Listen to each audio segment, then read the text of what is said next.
Финансиска поддршка од 14.500 денари бруто износ по вработен за април и мај во компаниите погодени од кризата, а не гарантирана минимална плата од државата. Управителите на компаниите ќе одлучат дали на тие средства ќе им го доплатат износот на вработените за да ја земат целата плата или тие ќе добијат само околу 10.000 денари кога од помошта ќе се одземат придонесите.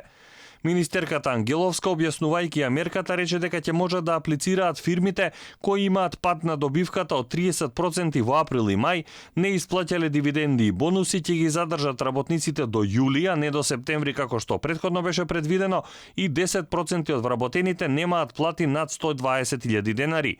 Ќе можат да аплицираат и управителите. Оние компании кои ќе остварат добивка во 2020 година ќе треба да ги вратат парите. Според министерката, за оваа мерка ќе се издвојат од 100 до 120 милиони евра, а ќе бидат офатени од 200 до 250.000 работници. Половина од парите е можно да бидат обезбедени од Светска банка. Компаниите кои што се целосно затворени, кои што практично имаат нула приход. Еве такви се угостителите.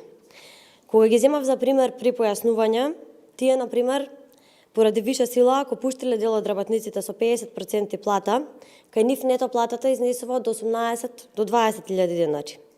Во овој случај, ако тие сега исплаќаат на сите или на дел од работниците 9 или 10.000 денари нето плата, со оваа мерка тие всушност ќе можат да ја покријат целата бруто плата. Ангеловска останува на ставот дека зголемувањето на акцизата за нафтата е веројатна опција. Смета дека нема да се удри по џебот на граѓаните бидејќи претходно малопродажната цена паднала за 20 денари. Приходите од акцизата се значаен дел во буџетот, вели министерката. Јас би рекла дека не би било реално да кажеме дека ова би влијало на било какво зголемување на цените, затоа што ако е така, зошто падот од 20 денари не влијаеше на намалување на цените. Економијата дефинитивно оди во рецесија. Проценките на ММФ се за 4% пад на БДП.